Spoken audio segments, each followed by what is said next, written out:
நாடாளுமன்ற விவகாரத்துறை அமைச்சர் கிரண் ரிஜிஜு மீது காங்கிரஸ் எம்பி மாணிக்கம் தாக்கூர் உரிமை மீறல் நோட்டீஸ் அளித்துள்ளார். இஸ்லாமியர்களுக்கு இடஒதுக்கீடை வழங்கும் வகையில் அரசியல் சாசனத்தை திருத்துவோம் என கர்நாடக துணை முதல்வர் டி.கே. சிவகுமார் தெரிவித்திருப்பதாக அமைச்சர் கிரண் ரிஜிஜு கூறியிருந்த நிலையில் அதனை டி.கே. சிவகுமார் மறுத்துள்ளதாக மாணிக்கம் தாக்கூர் தெரிவித்துள்ளார். அவைக்கு தவறான கருத்தை கூறி திசை திருப்பும் முயற்சியை அமைச்சர் கிரண் ரிஜிஜு மேற்கொண்டதாகவும் அவர் குற்றம் சாட்டியுள்ளார்.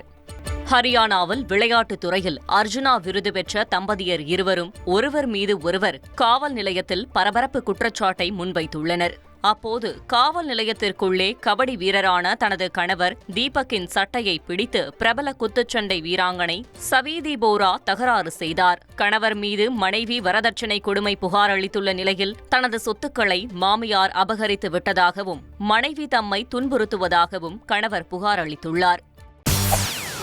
செய்திகளை உடனுக்குடன் தெரிந்து கொள்ள உடனே சப்ஸ்கிரைப் பண்ணுங்க.